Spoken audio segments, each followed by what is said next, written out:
예, 방금 소개받은 그 서강대학교 정치외교학과 이근욱이라고 합니다. 이렇게 오늘 비까지 오는데 이렇게 많은 분들이 진짜 생각보다는 훨씬 더 많은 분들이 와주셔가지고 정말 감사합니다.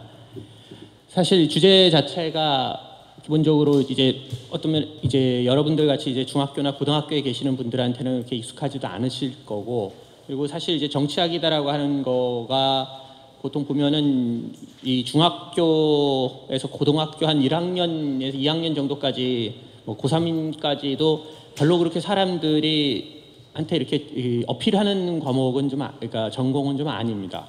그거 이제 충분히 알고 있는데 사실 저도 그랬었고요. 저도 원래 이제 고등학교 1학년에서 2학년 올라갈 때 이제 저희 때는 이른바 이제 문과로 갈 거냐 이과로 갈 거냐를 결정을 하게 돼 있었고, 그래서 저도 사실은 이제 그때 맨 처음에 써서 낸 거는 이제 이과를 써서 냈다가 그 다음에 이제 정말 배정하기 직전에 가갖고 이제 문과로 다시 바꾼 다음에 그 다음에 이제 문과반에 딱 들어가서 2학년 1학기 시작한 다음에 이제 굉장히 후회를 많이 했죠. 이과로 그냥 갈 걸 그렇게 생각을 했다가 그 다음에 이제 고3 때 고2에서 고3 올라가면서 그때 이제 다시 한번 바꿀 수 있는 기회가 한 번 있었는데, 그때 그냥 한 1년 정도 고등학교 2학년 과정에서 이제 인문사회 계열 쪽으로 해서 여러 가지 생각도 좀 해보고 하면서 이쪽이 괜찮겠다라는 싶은 생각은 들었었습니다. 들었어가지고 그대로 일종의 뭐라 그럴까요? 문과에 이제 그냥 잔류했었고, 그래서 이제 지금 현재까지 와 있는 상황이긴 합니다. 사실 이제 오늘 하게 되는 부분은 여러분들한테 어떤 면에서는 지금 현재 일어나고 있는 굉장히 큰 흐름 두 가지 정도에 대한 거를 이야기를 드리려고 그러는 겁니다. 하나는 우리가 지금 보통 일반적으로 얘기하는 세계화다라고 하는 것하고, 그 다음에 그거하고 관련돼 가지고 나타나는 민주주의의 문제입니다. 그리고 그 민주주의의 문제라고 하는 거가 이른바 이제 반발이다라고 하는 형태로 그것이 나타났을 때 그게 기본적으로 최종적으로 나타나는 결과, 그리고 그것 때문에 우리가 좀 더 정확하게는 바로 여러분들이 앞으로 살아가게 되는 세계에 대해서 전체적으로 어떤 방향으로 그걸 움직일 거냐의 문제가 되는 거죠. 이 아이가 좀 뭐 복잡하게 하기 시작하면 정말 밑도 끝도 없이 황당한 주제이기도 하고, 그렇지만 또 이야기를 단순하게 하자면은 굉장히 이제 간단하게 끝날 수도 있는 부분입니다. 그렇긴 하지만 일단은 딱 그 중간 정도에서, 그리고 그것보다는 조금 더 어려운 이야기를 일부러 좀 하려고 그럽니다. 여기 오신 분들은 기본적으로 여기 오실 정도로 이렇게 비가 오는 더운 그것도 토요일 날 오후에 조금 있으면 무한도전이 시작되는 이런 날에 여기까지 오셔갖고 이런 수업을 들으신다라고 한다면, 그거는 기본적으로 여러분들이 이 분야에 대해서 굉장한 관심을 가지고 계시고, 그리고 이쪽 부분에 대해서 관심이 가지고 있는 사람들의 경우에 있어서는 조금 더 어려운 이야기를 한다 하더라도 이해를 하실 수 있을 거라고 믿기 때문에 그렇습니다. 자, 그럼 무한도전을 포기한 대가가 조금은 재밌어야 되겠는데 약간 걱정이긴 하군요. 자, 우선 첫 번째로 이야기를 하게 되는 부분은 바로 세계화가 무엇이냐라고 하는 겁니다. 우리가 이 세계화라고 하는 거, 뭐 사실 이러한 표현, 세계화라고 하는 표현 자체는 굉장히 오래됐고, 하지만 그거하고 관련되는 현상은 거의 지금부터 100년 또는 한 120년 정도 전에도 그대로 존재했었습니다. 다만 그것이 가지고 있는 효과나 아니면 그거의 양상이 지금하고 조금씩 달랐었다라고 하는 것이지만, 근본적인 힘이라고 하는 것, 그리고 그거하고 관련된 여러 가지 부분들은 본질적으로는 굉장히 비슷했습니다. 자, 우리가 일반적으로 세계화라고 했을 때 나와는 가장 중요한 것, 우리가 일반적으로 세계화라고 이야기를 하면 그게 뭐냐라고 하면은 간단하게 얘기하면은 이것을 세계경제 통합이다라고 이야기를 합니다. 그런데 자, 세계경제 통합이라 그랬을 때 여기 계시는 분들이 딱 봐서 세계경제 통합이 세계화다라고 하면은 금방 와닿지는 않으실 겁니다. 그래서 그거를 크게 세 가지 정도로 이야기를 하는데요. 첫 번째는 뭐냐면 만드는 물건은 어떤 걸 만든다면은 그 만드는 물건들이 A라는 나라에서 B라는 나라로 또는 B라는 나라에서 A라는 나라로 자유롭게 움직이는 걸 이야기합니다. 그래서 그거를 보통 자유무역이라고 이야기를 하죠. 일반적으로 봤을 때요, 그 나라들이 서로 무역을 하지 않게 되는 경우는 크게 세 가지 정도가 있습니다. 첫 번째는 두 나라의 관계가 굉장히 안 좋기 때문에 아예 서로 무역을 안 합니다. 가장 대표적인 케이스가 바로 우리하고 북한이죠. 우리가 북한에서 수입할 수 있는 것도 굉장히 많을 거고 북한도 우리한테서 수입할 수 있는 게 굉장히 많긴 하지만 실제로는 우리는 저쪽하고 아무런 무역을 하지 않고 있습니다. 그 이유는 가장 중요한 건 정치적인 문제가 되는 거죠. 두 번째는 A란 나라에서 물건을 사갖고 와서 B란 나라로 가지고 오는데 들어가는 비용이 굉장히 많은 경우입니다. 지금 현재 그 가장 대표적인 케이스가 바로 몽고입니다. 몽골에는 보면은 사실은 그 동아시아에서 거의 최대 수준의 석탄 탄광들이 있습니다. 근데 이 탄광들, 다시 말해서 석탄이 거기 묻혀 있는데 그 석탄을 캐내서 그거를 가지고 와서 서울이나든지 아니면 우리나라까지 운반을 하는데 들어가는 비용이 너무너무 많이 들어가는 겁니다. 여러분들 아시다시피 몽골에는 도로도 그렇게 많지가 않고 철도도 그렇게 많지가 않고 그리고 큰 물건들을 한꺼번에 그리고 가장 값싸게 운반할 수 있는 거가 바로 배인데 그런 배를 사용할 수 있는 항구도 내륙 국가이기 때문에 없습니다. 그래서 몽골에 있는 석탄이다라고 하는 거는 사실상 거의 사용되지 못하고 지금 버려져 있는 상태죠. 즉 수송을 하는, 운반을 하는 데 들어가는 비용이 너무나도 많기 때문에 어렵다는 거죠. 세 번째로 무역의 움직임이다라고 하는 거는 만든 물건들, 상품들의 움직임이라고 하는 것을 차단하는 것은 뭐냐면은 우리가 보통 아는 관세라고 하는 것을 매겨서 그렇습니다. 다시 말해서 국경을 한번 넘을 때마다 거의 모든 국가는 그것에 외국에서 물건이 들어오는데 그것에 대해서 어느 정도의 세금을 매깁니다. 100% 무관세로 하는 나라는 거의 없죠. 100% 무관세로 하는 나라가 거의 없기 때문에 대부분의 국가들이 바로 이런 관세를 통해 가지고 무역을 그럭저럭 통제를 하고 그렇게 해서 통제를 하기 때문에 사실상 여기서 나오는 자유무역이다라고 하는 것, 모든 것이 다 100% 움직이는 부분은 현실적으로는 없습니다. 그렇기 때문에 정도의 차이는 있지만 관세율이 낮아가지고 A란 나라에서 B란 나라로, B란 나라에서 A란 나라로 물건이 자유롭게 움직일 수 있는 경우가 있고 아니면은 관세율이 꽤 높기 때문에 잘 못 움직이는 경우가 있는 거죠. 자, 우리가 보통 세계화라고 그랬을 때 가장 중요하게 얘기하는 것이 바로 이 무역 부분입니다. 하지만 이것은 제일 중요한 부분일 뿐이지 이것이 전부는 다는 아닙니다. 나머지 두 개가 더 들어가는데요. 그게 보통 일반적으로 경제학에서는 뭐라고 표현하냐면 이것을 생산 요소라고 하는 표현을 사용을 합니다. 즉 어떤 물건을 만드는 데 들어가는 자원들이죠. 그래서 어떤 물건을 만드는 데 들어가는 자원은 보통 일반적으로 두 개가 있다라고 이야기를 합니다. 첫 번째는 뭐냐면 일종의 기계 같은 거고 그리고 이런 기계 같은 거를 우리가 보통 경제학이라든지 아니면 정치학에서는 뭐라고 표현하냐면은 그것을 자본이다라고 이야기합니다. 두 번째, 어떤 물건을 만드는 데 들어가는 것이 기계가 있으면은 뭐가 필요할까요? 그 기계를 돌릴 수 있는 사람들이 있어야 됩니다. 바로 그 일할 사람들이 있어야 되고 그 일할 사람들이 A란 나라에서 B란 나라로 움직이는 걸 보통 뭐라고 부릅니까? 그거를 여기 세 번째 나와 있는 이민이라고 이야기하죠. 그래서 여기 지금 보면은 세계화라고 하는 것, 세계경제 통합이다라고 우리가 이거를 정의를 했을 때 그것은 만드는 물건, 그 만들어진 물건들이 A에서 B로 마음대로 움직이는 경우도 있지만 두 번째는 그 물건을 만드는 데 들어가는 자본이 자유롭게 움직인다든지 아니면 그 물건을 만드는 데 들어가는 사람들, 노동력이 자유롭게 움직이는 것을 이야기합니다. 자, 지금부터 한 120년 정도 전에 보면은 이 세 가지 정도가 굉장히 높은 수준에서 굉장히 자유롭게 움직였습니다. 지금부터 다시 말해갖고 120년 정도 전에 예를 들면은 1897년 정도 아니면은 1907년 정도 그 시점 정도로 놓고 봤을 때는 A란 나라에서 B란 나라로 B란 나라에서 A란 나라로 사람들도 자유롭게 움직였고 만들어진 물건들도 자유롭게 움직였고 그리고 그런 물건을 만드는 데 들어가는 기계류 그리고 그런 기계를 사는 데 필요한 돈들도 자유롭게 움직였다는 겁니다.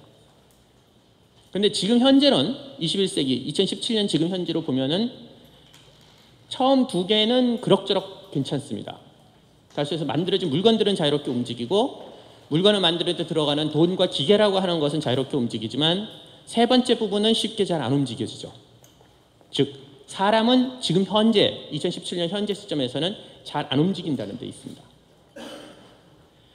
자, 이렇게 세계 경제가 잘 통합이 됐다면 그러면 어떻게 되는 걸까요? 이 책은 을 쓴 사람은 여기 왼쪽에 나와 있는 사람은 이제 토마스 프리드만이라고 하는 뉴욕 타임즈 칼럼니스트입니다. 책 자체는 지금부터 한 15년 정도 전에 이제 나왔죠.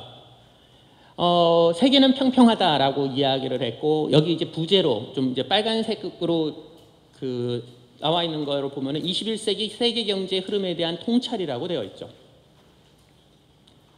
자, 2002년 뭐 한 3년 그 정도 시점에서 봤을 때 뉴욕타임즈 기자였던 이 사람이 전 세계를 쭉 돌아다니면서 여러 가지로 봤었던 것 그리고 그것이 세계화라고 하는 형태로서 이 사람이 이해를 했을 때 그리고 그것이 가져왔던 결과들에 대해서 이 사람이 자기가 이제 신문에다가 썼던 칼럼들하고 그다음에 그 칼럼들에서 그거를 좀 더 확대를 해가지고 이 한 500, 600페이지 정도 되는 책을 쓴 겁니다.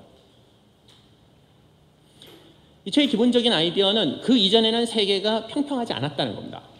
세계가 평평하지 않았기 때문에 어떻게 됐다? 어떤 국가들은 더 유리한 높은 데 있었고 어떤 국가들은 불리한 낮은 데 있었다라고 하는 거죠. 그렇기 때문에 경쟁을 하는 거가 그렇게 쉽진 않았다는 겁니다. 그런데 이제는 세계가 평평해졌기 때문에 어떤 물건을 만드는 데 들어가는 기계도 자유롭게 움직이고 사람도 뭐 그럭저럭 움직이고 그리고 무엇보다도 만들어진 물건이 자유롭게 움직이는 세상에 온 거니까 그 때문에 세계 전체적으로 봤을 때 그 경쟁이다라고 하는 것은 그 이전에는 생상하지 못했을 정도로 굉장히 높게 됐다는 거죠. 자, 그러면 모든 국가가 이렇게 됐을 때 어떻게 해야 되느냐? 라고 하는 거가 이 토마스 프리드만이 이야기를 했던 부분입니다.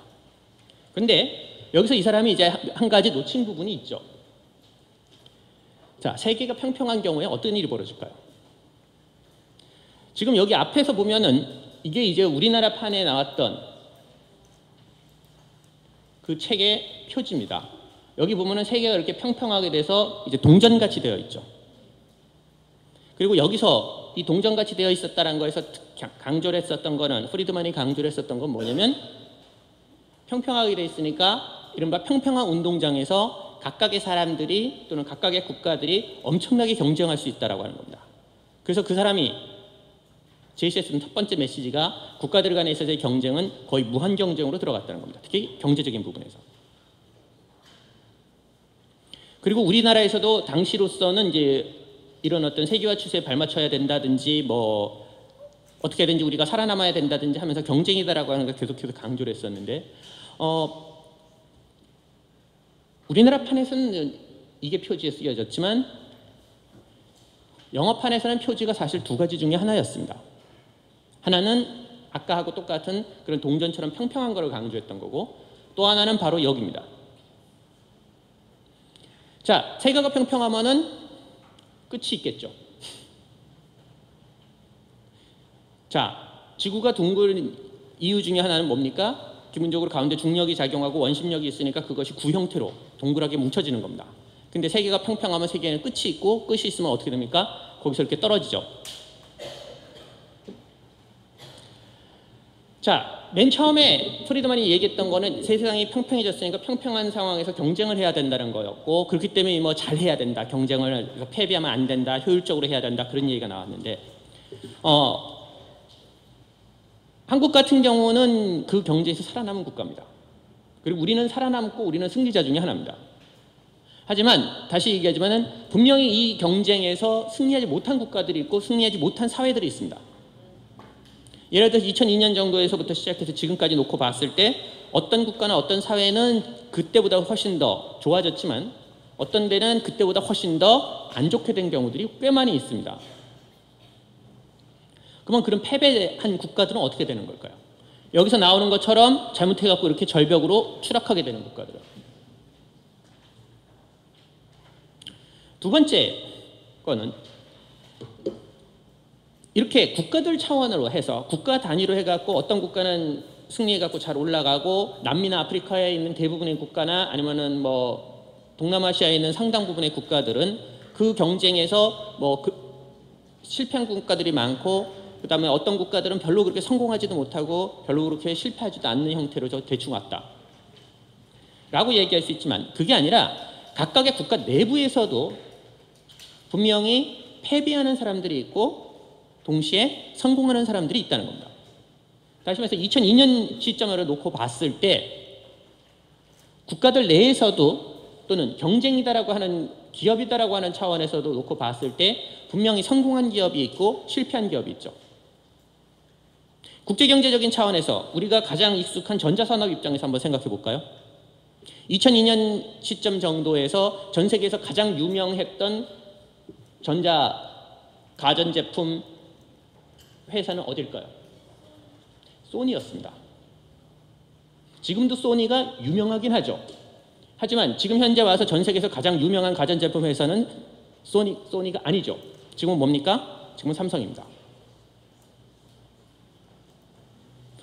분명히 일본도 승리자고 우리도 승리자입니다. 그렇지만 그 각각의 승리자 내부에서도 분명히 성공한 기업이 있고 실패한 기업이 있다는 겁니다. 그러면 그 실패한 사람들, 거기서 그 경쟁에서 패배한 사람들, 소니가 패배해가지고 완전히 밀려나갖고 없어진 건 아닙니다. 하지만 똑같은 일본 그런 기업들 중에도 어떤 게 있나요? 완전히 패배해가지고 소리 소문 없이 거의 이제 묻혀버릴 것 같이 돼버린 기업들이 있죠. 대표적으로 여러분들은 기억을 못하시겠지만 산요라고 하는 기업이 있었고요. 그리고 지금은 어떻게 될지 흔들흔들 한다라고 계속 얘기 나오는 거 있죠. 뭡니까? 도시바가 그렇죠. 2002년 정도나 2000년대 초, 그 다음에 1990년대 말 정도에는 보면은 가장 좋은 노트북을 만들었던 회사는 도시바였습니다. 지금은 아마 도시바가 노트북을 안 만들 겁니다. 그만큼의 경쟁이 존재를 하고 문제는 뭐냐면 그 경쟁에서 우리가 살아남아야 된다는 것 그리고 그것에서 이기기 위해서 노력해야 된다는 것도 중요하지만 또 그만큼 중요한 것은 거기서 패배한 사람들이 과연 어떻게 반응할 거냐의 문제입니다. 왜 그러냐? 우리가 얘기하는 대부분의 국가들 그리고 경제 사이즈가 큰 국가들은 극히 예외적인 몇몇 개를 제외하고는 대부분 민주주의 국가입니다. 그리고 대부분의 민주주의 국가인 경우에 있어서 그 민주주의가 유지되는 데 필요한 여러 가지 자원들을 동원하기 위해서 경제 사이즈가 오히려 더 커지는 경우들도 있고요. 자, 그런 경우에 어떤 일이 벌어지느냐? 패배한 사람들이 있으면 자, 니네 패배했으니까 그냥 저기 가갖고 쭈그리고 앉아 있어라 라고 얘기하는 것은 민주주의 국가에서는 통하지가 않습니다. 패배한 사람들은 분명히 자기가 살아남기 위해서 어마어마한 노력을 할 것이고 그게 우리가 경쟁에서 살아남기 위해서 하는 노력인 경우도 있지만 그게 아니라 정부하고 국가에 대해서 자기들의 생존을 보장을 하라고 악을 쓰는 경우들도 분명히 있습니다. 기업 차원에서도 그렇고 개인 차원에서도 그렇고 그리고 그렇기 때문에 바로 그 과정에서 우리가 알고 있는 정치 체제가 조금씩 변화하거나 그거에 대해서 적응하게 됩니다. 자, 여러분들이 이제 지난 한 1년 정도 동안 보면은 특히 뭐 지난 11월 정도부터 미국하고 관련되는 대부분의 뉴스에 보면은 뭐가 나옵니까? 미국 대통령의 굉장히 이상한 행동들에 대한 얘기가 많이 나오죠. 우리가 지금 지난 1년 정도 지금부터 딱 1년 전에 예를 들어 2016년 7월 정도 시점에서 봤을 때 어느 누구도 지금 대통령이 될 거라고 생각하지 못했죠. 그리고 그 사람이 백악관을 장악을 하게 됐던 백악관을 차지하게 됐던 이유 중에 하나를 우리가 뭐라고 부릅니까? 바로 경제적으로 봤을 때 세계화 과정에서 밀려난 사람들의 그 분노와 그 불만을 그 사람이 잘 결합을 했다라고 이야기를 하는 겁니다. 그리고는 그 사람이 대통령이 된 다음에 우리가 이제 맨 마지막으로 쭉 가면서 보시게 되겠지만 굉장히 많은 미국인들이 자기 자신들이 가지고 있었던 정치 체제에 대한 신뢰, 그 믿음이다라고 하는 것이 굉장히 약화되었다라고 느끼고 있습니다. 그만큼 경제적으로 패배한 사람들에 대한 불만을 우리가 적절하게 통제하지 못한다면 시스템 전체가 파괴되는 경우들도 있는 겁니다. 제가 수업 시간에 가장 좋아하는 표현은 이거죠. 1930년대에 1920년대 말 30년대 초의 경제적인 어려움을 정치적으로 제대로 극복하지 못했었던 국가가 하나가 있습니다. 이 국가는 최소한 그때부터 시작해서 한 120년 정도, 150년 정도의 기간 동안 인류 역사에서 가장 위대한 여러 가지 예술적인 업적과 문학적인 업적을 쌓아 올렸던 국가였습니다. 근데 이 국가는 그때부터 시작해서 한 10년에서 15년 정도 동안 전 세계를 파국으로 몰고 들어갔었죠.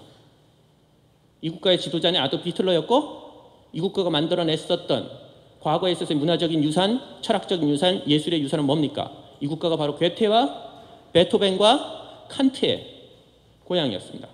그리고 이 국가는 어떻게 합니까?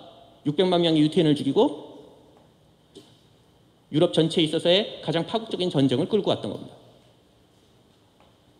우리가 경제적인 어려움이 있을 때 그거를 제대로 해결하지 못하면 그때는 정치적으로 굉장히 파국적인 결과가 오는 경우가 있습니다. 그리고 우리는 아마 그런 또 다른 파국의 시작을 보고 있을지 아니면 이것이 그냥 에피소드로 끝날지는 지금 현재로서는 알기가 어렵습니다. 자, 그렇다면 일단은 패배자들이 어떤 일이 벌어지는 걸까요? 세계가 평평한 경우에 나타나는 거가 어떤 걸까 있을까요? 평평한 세계에서 분명히 패배자가 생깁니다. 물론 장기적이고 그리고 세계 전체적으로, 국가 전체적으로, 사회 전체적으로 보면 어떻게 됩니까? 분명히 이득을 봅니다. 하지만 전체적으로 봐서 이득을 본다라고 하는 것하고 그 일부의 몇몇 사람들, 몇몇 국가들은 거기서 낙오가 된다라고 하는 사실하고는 서로 상반되는 것은 아닙니다. 예를 들어서 아까 얘기했던 것처럼 무역, 다시 말해서 만들어진 물건이 A란 나라에서 B란 나라로, B란 나라에서 A란 나라로 자유롭게 움직이게 되면 어떻게 될까요? 즉 상품 시장이다라고 하는 것, 만들어진 물건에 있어서의 경쟁이 된다고. 이렇게 됐을 때 첫 번째로 나타나는 것은 뭐냐면 선진국의, 우리가 보통 여러분들이 이제 대학 들어가서 경제학이라든지 그런 쪽에 대해서 본격적으로 얘기하면서 배우게 되는 표현은 뭡니까? 노동집약적인 산업이다라는 표현을 씁니다. 그리고 보통 이제 중고등학교 교육 과정에서는 노동집약적인 표현이라는 것보다는 어떤 표현을 씁니까? 경공업이라는 표현을 쓰죠. 예를 들어서 이런 겁니다. 지금 선진국들은 사람들을 많이 동원해갖고 만들어야 되는 물건들은 거의 만들지 않고 있습니다. 예를 들어서 티셔츠, 양말, 이런 것들은 간단하게 그냥 만들 수가 있는 거기 때문에 이런 거를 선진국에서 굉장히 많은 사람들을 고용을 해갖고 만들지는 못하거나 아니면 만든다 하더라도 수지가 안 맞죠. 아, 그렇게 만들고 있지 않나요? 네, 만드는 경우도 분명히 있습니다. 그런데 그럴 때 만드는 경우는 그 가격이 상상을 초월하게 비싸죠.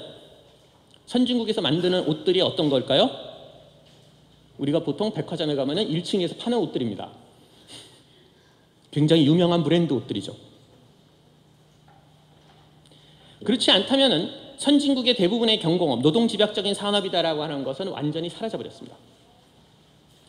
그러면 반대로 자본이동의 자유다라고 하는 것, 다시 말해서 물건을 만드는 데 들어가는 기계나 아니면 기계를 살 수 있는 돈들이 A란 나라에서 B란 나라로 자유롭게 움직이게 되면 어떻게 되느냐? 그렇게 되면은 결국은 공장을 설립을 하는, 공장을 세우는 데 있어서의 경쟁이 본격화되게 되죠. 그러면 나타나는 현상은 대개의 경우는 뭐냐? 후진국에서 보통 중고등학교 교육과정에서 중공업이다라고 부르는, 그리고 일반적 보통 전문적인 용어로는 뭐라고 이야기하냐면은 자본집약적이다라고 표현하는 그러한 산업들이 사실상 전체적으로 없어져 버리기 시작합니다. 지금부터 한 60, 70년 정도 전으로 가면은 대부분의 국가가 자기 나라 안에다가 조그마한 제철소도 하나씩 있고 조그마한 자동차 조립 공장 같은 것도 있고 뭐 철도 공장 같은 것도 있고 그랬습니다. 근데 그거를 조그맣기 때문에 이른바 한꺼번에 많이 생산하면 가격이 떨어지지만 조그맣게 생산하면 가격이 그렇게 많이 떨어지지가 않기 때문에 그게 그렇게 효율적이지는 않게 되는 거죠. 하지만 한 60, 70년 정도 전에는 그걸 이제 정치적인 힘으로 강제적으로 그걸 막아내는 게 가능했었는데 지난 한 30년 정도 동안에는 그것이 가능하지 않게 된 거죠. 그래서 전 세계의 자동차 공장들도 어떻게 됩니까? 일단은 미니멈 1년에 한 300만 대를 생산할 수 있는 공장이 아니면 어디 가서 명함을 못 내밀게 되는 겁니다. 그런 면에서 보면 한국은 어떻게 됩니까? 그 부분에서도 분명히 성공한 국가들 중에 하나입니다. 한국이 그렇게 성공하기 위해서 한 나라의 자동차 산업이 처음으로 자동차 산업이라는 것을 만들어냈고, 어떤 면에서 보면 전 세계 자동차 생산량의 거의 70% 정도를 한때 생산했었던 하나의 국가의 자동차 산업이 어떻게 됐죠? 완전히 거덜나 버렸죠. 디트로이트라고 하는 포드하고 크라이슬러, 그 다음에 GM의 본부가 있었던 바로 그 도시는 지금 현재 완전히 폐허로 변해버렸죠. 그리고 그 도시에 살았던 사람들은 누구를 찍었을까요? 당연히 당신들한테 우리가 일자리를 보호해 주겠다라고 하는, 우리가 현대하고 기아, 도요타하고 혼다, 폭스바겐이 미국 땅에 발붙이지 못하게 만들어주겠다고 약속했던 사람을 선거에서 찍는 겁니다. 자, 계속해서 이야기를 하지만 세계가 평평하게 됐을 때 모두가 다 장기적으로 해피해지느냐? 예, 그렇긴 합니다. 그럼 그 과정에서 모두는 다는 아니지만 극히 소수의 사람들, 그리고 장기적으로가 아니라 단기적으로는 엄청난 고통이 따라오느냐? 네, 그렇습니다. 그리고 그것이 어떤 면에서는 굉장히 심각한 문제로 작동합니다. 세계 전체는 아니지만 극히 일부에서는 세계화의 패배자들이 장기적으로는 아니지만 단기적으로는 존재한다는 겁니다. 물론 여기서 패배한 사람들이 길게 놓고 보면 어떻게 될까요? 길게 놓고 보면 그 사람들은 새로운 직장을 차지하게 될 수 있습니다. 새로운 직업을 훈련을 받고 그래서 다른 데로 나아갈 수 있게 되겠죠. 옛날에는 전부 다 손으로 모든 것을 했었던 것에서 컴퓨터가 들어오기 시작을 하면서 컴퓨터 교육을 받으면서 새로운 일자리를 찾을 수가 있게 되는 겁니다. 자, 그렇긴 하지만 단기적으로 봐서 세계 경제가 통합이 되면서 A란 나라에서 B란 나라로 물건이 자유롭게 움직이게 되고, B란 나라에서 A란 나라로 물건을 만드는 데 필요한 기계나 아니면 그 기계를 살 수 있는 돈이 자유롭게 움직이게 됐을 때, 그때 그 과정에서 일자리를 잃은 사람들이 있다는 겁니다. 보통 경제학이나 아니면 그냥 보통 뭐 신문 칼럼 같은 데서는 여기서 그냥 딱 끝납니다. 근데 절대로 여기서는 끝나지가 않습니다. 현실에서는. 그런 식으로 해서 패배한 사람들이 가만히 앉아서, 자, 나는 이제 경쟁에서 패배를 했으니까 나는 그냥 가만히 있으면 된다. 이제 패배했으니까, 그렇게 해갖고 얌전하게 있는 경우는 단 한 번도 없습니다. 이 사람들은 저항합니다. 이 사람들은 시위를 할 것이고, 이 사람들은 정부에 대해서, 자기 지역구 국회의원에 대해서, 그리고 대통령에 대해서, 수상에 대해서, 정부에 대해서, 시정부에 대해서, 중앙정부에 대해서 자기들이 패배했다라고 하는 사실, 그러니까 네 책임이니까 네가 알아서 하라라고 하는 그 냉혹한 현실을 그냥 받아들이는 게 아니라 자기들의 생존권을 보장하라고 요구를 합니다. 그리고 그거는 그 사람들의 당연한 권리고요. 그리고 이 사람들의 이와 같은 저항이 단순히 경제적인 거에서 내가 더 열심히 해가지고 직장을 잡고 자기가 살아남아야 된다는 것도 이야기할 수 있지만, 동시에 어떻게 저항을 하냐면 분명히 민주주의 국가에서 나타나는 정상적인 정치적인 방법을 동원을 해갖고, 그것은 뭘까요? 바로 선거입니다. 자기들의 경제적인 운명을 바꾸려고 이야기합니다. 이것은 선진국의 이야기입니다. 선진국에선 그렇기 때문에 선거를 통해 갖고 뭘 원하느냐? 자, 내가 직장을 잃었으니까 나에 대해서 사회복지라고 하는 것, 아니면은 사회보장이다라고 하는 것, 실업수당을 더 많이 달라든지, 아니면은 직업훈련을 더 지원해 달라든지 등등을 우리가 요구하게 되고, 그리고 그런 거를 약속을 하는, 다음번 선거에서 약속하는 사람들을 지지하겠다라고 이야기를 합니다. 그리고 그거는 그 사람들의 당연한 권리고, 그리고 그것이 바로 민주주의가 작동하는 기본적인 원칙입니다. 선진국에서, 민주주의 국가에서는 대개 여기서 끝나는데요. 후진국의 경우에 있어서는 대부분의 후진국이 이 민주주의 국가가 아니죠. 대부분의 후진국이 민주주의 국가가 아닌데, 가만히 앉아갖고 내가 일자리를 잃어가지고 길에 나앉게 되면은 중앙정부가 엄청나게 세서 국가 전체를 완전하게 확실하게 통제를 할 수 있으면 그 사람들은 어떻게 할 재간이 없을 겁니다. 근데 대부분의 후진국들은 이제 중앙정부가 그 정도의 힘을 가지고 있지 못하니까 대부분의 경우에 있어서는 일이 그렇게 되면은 그때는 그 사람들이 총을 들고 나옵니다. 그래서 세계화가 과정에서 최소한 지난 한 30년 정도 놓고 거하고 40년 전에 거하고를 비교해 본다면은, 그러니까 다시 말해서 1980년, 1977년과 1987년과 1997년 정도를 놓고 봤을 때 세계화 과정이 점차적으로 강화가 되면서 굉장히 많은 후진국들은 뭘 경험을 하고 있냐면은 좋게 말해서 내부에 있어서의 무력 투쟁이고 나쁘게 말하면 내전입니다. 자기들끼리 죽고 죽이는 겁니다. 죽고 죽이는 과정에서 기본적으로 자기들의 경제적인 생존을 위해 갖고 정말 정치적인 생존과 정말 물리적인 생존 자체를 걸고 싸우게 되는 거죠. 세계화라고 하는 거가 그렇기 때문에 맨 처음에 이야기했던 것처럼 토마스 프리드만이 얘기하는 그런 평평한 세계다라고 하는 것, 그리고 거기서 그냥 국가들이 열심히 경쟁하고 성공한 국가는 거기서 끝난다 라고 얘기하는 것은 세계화가 가지고 있는 한 부분에 있어서의 국한이 되는 겁니다. 물론 이 과정에서 지구 전체적으로 봐서는, 인류 전체적으로 봐서는 굉장히 큰 혜택이 있었습니다.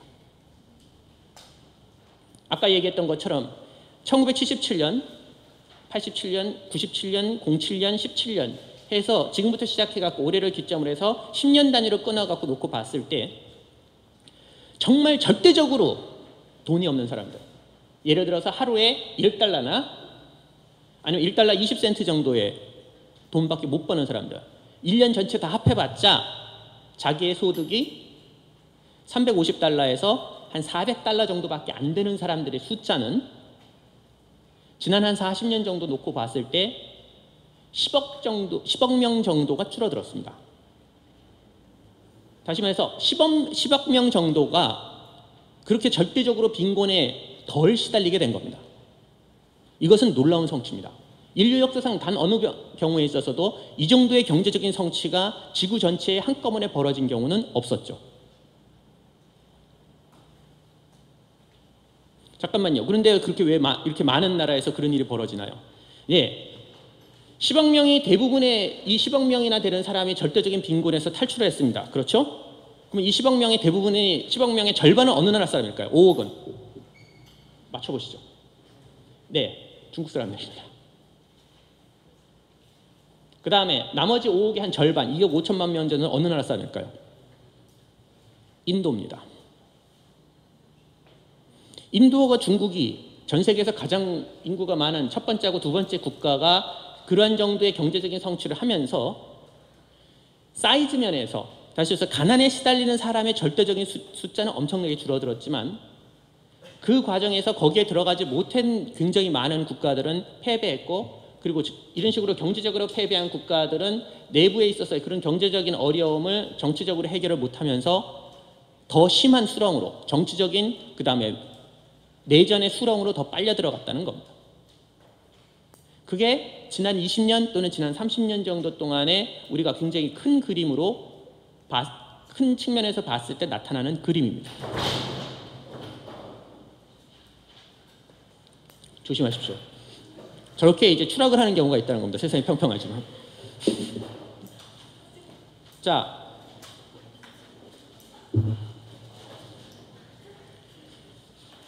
앞에서 이야기했었던 거는 상품, 만들어진 물건의 이동과 그 다음 물건을 만들기 위해서 필요한 자본과 기계의 이동이라고 그랬는데, 지금 등장하고 있는 것에서 가장 어떤 면에서 이제 그러니까 문제가 되고 있고 가장 많은 갈등이 벌어지는 것은 아까 세계화 과정에서 나타나는 바로 세 번째 항목입니다. 뭐냐? 사람의 이동이죠. 지금부터 100년 전에는 사람들이, 한 120년 정도 전에는 사람이 자유롭게 이동했습니다. 자, 그것도 이 영화도 벌써 이제 개봉한 지가 한 20년 정도가 된 영화인데요. 혹시 여러분들 리오나르도 디카프리오가 나오는 타이타닉이라는 영화 보신 분 있으세요? 제임스 카메론. 자, 그 영화 맨 처음에 보면 할머니가 나오죠. 그 다음 할머니가 그 아까운 다이아몬드를 어디다가 버리죠? 대상에다 버려버립니다. 그걸 보고 굉장히 많은 사람이 분노했는데, 그리고 나서 딱 바뀌면서 타이타닉이 처음 출항하는 그 시점으로 바뀌게 됩니다. 거기 영화가 그 다음에 어떻게 시작이 되는지 혹시 기억하시나요? 거기서 리오나르도 디카프리오가 처음 등장하는데 그 사람이 뭘 하고 있죠? 포카를 칩니다. 그렇죠? 근데 포카를 치는데 상대방이 포카를 치다가 판돈이 부족해지니까 타이타닉 티켓이라 그러면서 딱 넣으니까 그걸 그 자리에서 인정을 해줍니다. 그리고는 리오나르도 디카프리오가 이기죠. 그래서 그 티켓을 받아서 자기 친구랑 타이타닉을 타서 친구는 아마 죽은 것 같고 자기도 죽는 걸로 끝나죠. 자, 영화를 되게 이상하게 지금 썸머리를 했는데요.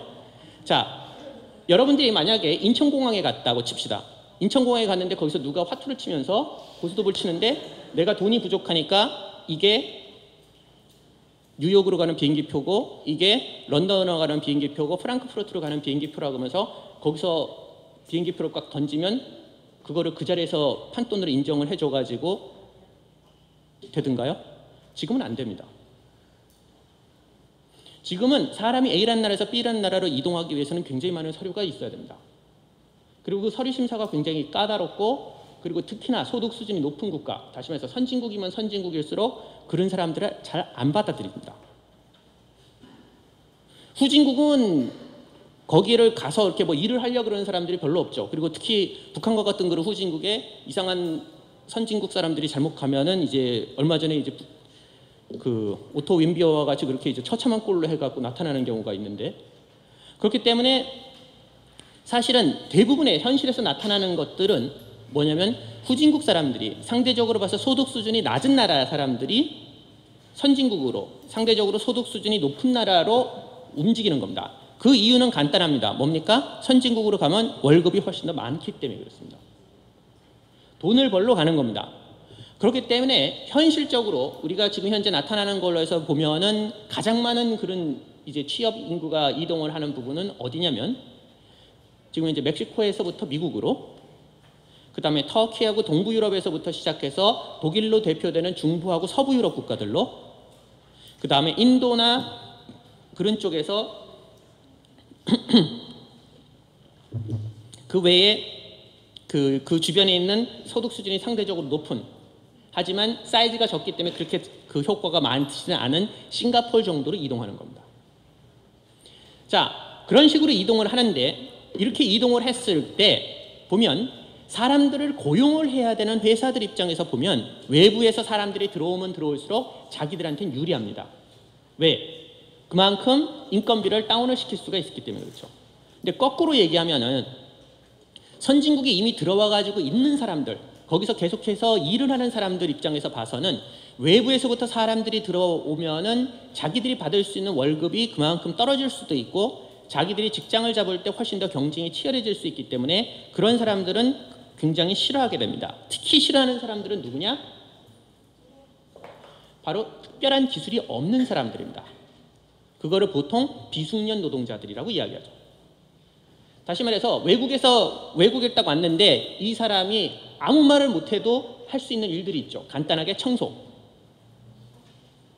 물건 운반, 이사 이런 것들은 기본적으로 굉장히 간단한 거고 하지만 그것이 아니라 A라는 나라에서 B라는 나라로 이동을 했는데 말이 통하지 않으면 도저히 할 수 없는 그런 직업들이 있죠. 예를 들어 갖고 뭐 정신과 상담 뭐 이런 것들. 그렇기 때문에 비숙련 노동자들 입장에서 봐서는 외부서부터의 노동력 유입이다라고 하는 것은 굉장히 심각한 위협입니다. 특히나 자기가 특별한 기술이 없고 그리고 특별한 기술이 없다라고 하는 것은 대부분 뭘까요? 자기의 교육 수준이 그렇게 높지가 않은 경우에 있어서. 그래서 바로 여기에서 나타나는 것처럼 외국인 노동자들에 대해서 굉장히 싫어하게 되는 특정한 부류의 사람들이 있습니다. 그런 사람들은 방금 전에 얘기했던 것처럼 바로 여기에 나오는 비숙련 노동자들인 경우고 대부분 이 비숙련 노동자들이라고 하는 것은 교육 수준이 낮고 특별한 직업 훈련을 받지 않은 사람들이죠. 그리고 그런 사람들의 지지를 받아서 대통령이 되면 대개는 이런 형태의 행동으로 가는 겁니다. 전형적인 외국인 노동자들과 또는 외국인들에 대한 배척이 된다라고 하는 거죠. 즉 세계화 과정에서 중요한 것은 승리한 사람들도 있지만 동시에 패배한 사람들도 있다는 겁니다. 그리고 그 패배한 사람들이 어떻게 행동할 거냐라고 하는 것이 굉장히 중요한 부분을 차지합니다. 자, 그러면 이것이 첫 번째, 오늘 얘기하는 것에 있어서 첫 번째 부분이라면 바로 두 번째 부분, 정치적인 영역에서는 어떤 일이 벌어지고 있을까요? 그것을 얘기하려면 지금까지 얘기했던 그것보다는 조금 다른 시각이 필요합니다. 자, 정치가 무엇이냐? 이거를 참 정의를 내리는 거가 쉽지가 않습니다.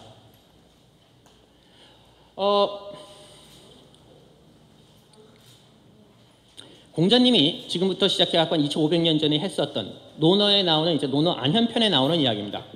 정자 정야라고, 정자 다스린다라고 하는 것은 뭐다? 정, 세상을 바르게 만든다는 겁니다.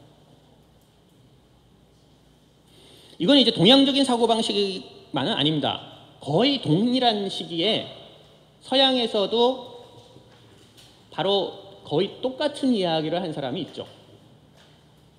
정치라고 하는 것은 세상을 좀 더 좋은 곳으로 만들고 그래야 된다라고 하는 것. 그게 누굴까요?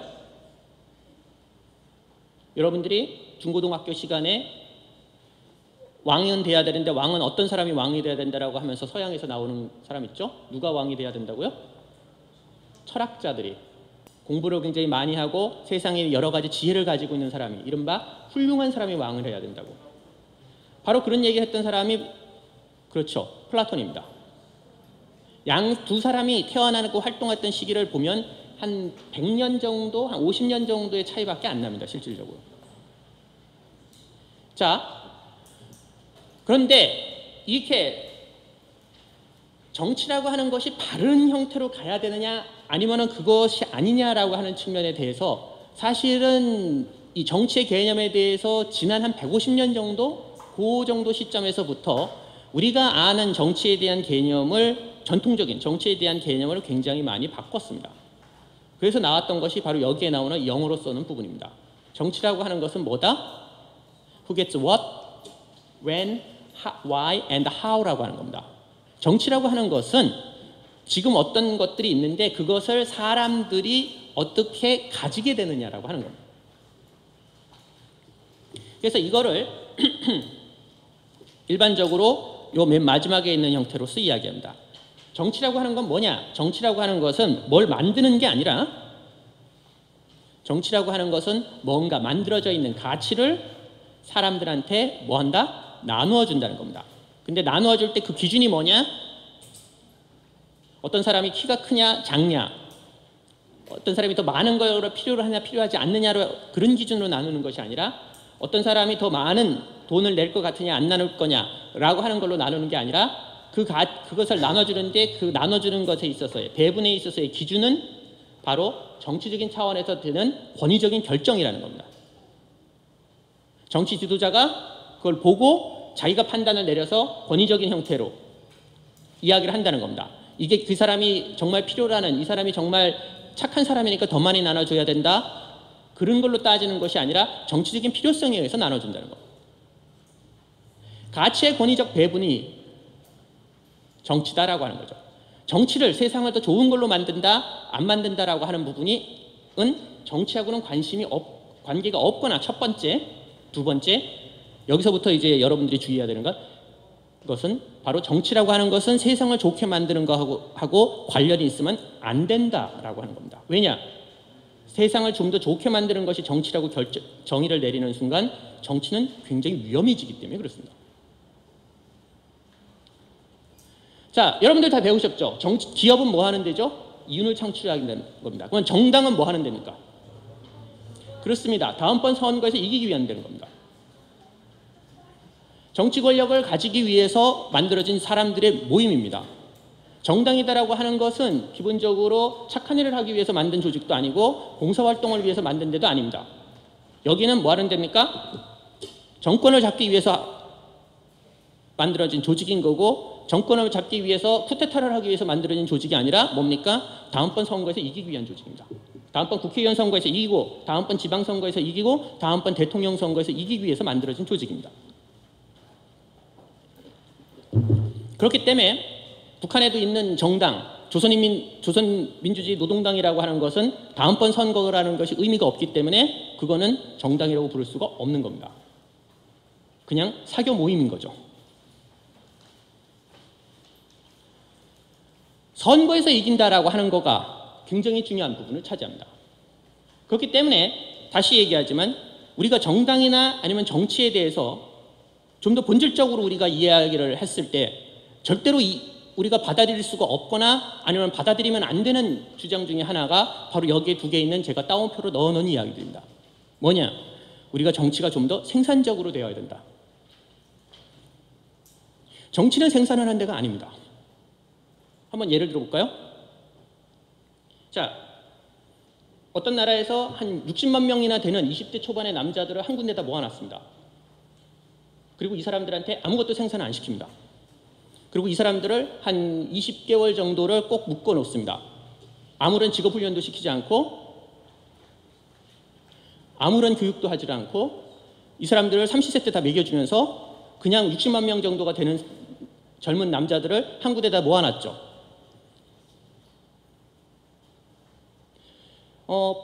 굉장히 이상하죠.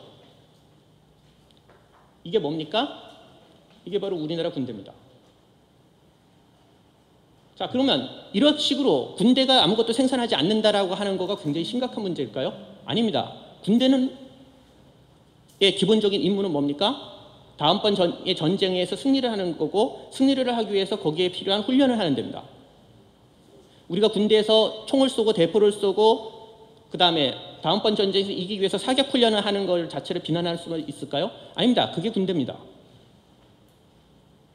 군대는 약간 과격하게 얘기하면 사람 죽이는 걸 연습하는 데입니다.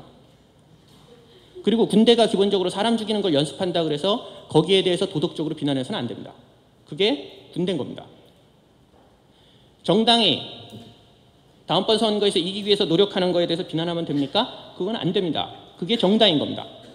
기업이 돈을 더 벌고 이윤을 더 창출하기 위해서 노력하는 거에 대해서 비난하면 됩니까? 안 됩니다. 그게 기업인 겁니다. 정치는 가치의 권위적 배분입니다.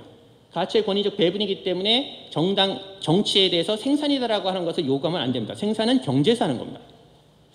그 다음 두 번째, 그렇기 때문에 정치의 기본적인 핵심은 배분과 분배입니다. 그렇기 때문에 분배적 중심의 정치를 극복해야 된다는 것은 정치를 하면 안 된다는 얘기하고 똑같다는 겁니다. 우리 사회나 아니면 우리 정치 구조나 아니면 우리 공동체를 유지하는 데는 각각 다 다른 기능을 하고 있는 여러 가지 조직들이 있습니다. 그리고 그 조직들은 기본적으로 어떤 것이 더 우월하기도 하지만 하는 경우도 있고 그렇지 않은 경우들도 있죠. 군대는 군대 나름대로 있어서 그 필요성이 있는 거고 거기서 필요한 기본적인 기능은 하는 겁니다. 정당도 마찬가지고 기업도 마찬가지입니다. 그리고 정치도 마찬가지고 경제도 마찬가지라는 겁니다. 정치는 기본적으로 배분입니다. 그리고 정치가 기본적으로 배분이라는 사실을 우리가 인정을 해야만 우리가 그 다음번으로 들어갔을 때 여러 가지 것들을 이해를 할 수가 있게 됩니다. 자, 우리가 일단은 기본적으로 정치를 배분이라고 이야기를 한 다음에 그러면 그 정치 영역에서 나타나는 여러 가지 원칙들이라든지 아니면은 그 방식이 있습니다. 그 방식 중에 우리가 본받아야 되는 또는 우리가 지금 현재 가지고 있는 방식도 있지만 동시에 우리가 가지고 있지 않거나 아니면 우리가 옛날에 가졌는데 앞으로는 가지면 안 되는 것들이 여러 개가 있죠. 크게 봤을 때 민주주의 체제와 비민주주의 체제로 나누면은 우리가 비민주주의에 대해서는 별로 이야기를 할 필요가 없을 겁니다. 우리가 필요로 하는 것은 바로 여기에 있는 이 사람이 얘기를 했었던 그리고 민주주의에 대한 이야기죠. 민주주의라고 하는 걸 링컨이 얘기를 했죠. 뭐라고 얘기했습니까? 여기에 나오는 것처럼 of the people, by the people, and for the people이라고 정의를 한 겁니다. 자, 그러면 국민에 의한 그리고 국민을 위한 정치 그리고 그것을 위한 정부라고 하는 거가 민주주의라고 해서 우리가 정의를 한다면 여기에 링컨이 지금부터 한 150년 정도 전에 제시했었던 바로 이 개념이 그 이전의 개념들하고는 굉장히 큰 차이를 보입니다. 그리고 바로 링컨의 바로 여기서부터 시작을 해갖고 정치라고 하는 것은 가치의 권위적 배분이다라고 하는 것이 조금씩 등장을 하기 시작을 하는 겁니다. 그 이전의 정치는 아까 얘기했었던 것처럼 정치라고 하는 것은 세상을 바르게 만드는 거에서 출발합니다. 그거는 동양도 그랬지만 서양도 마찬가지였습니다.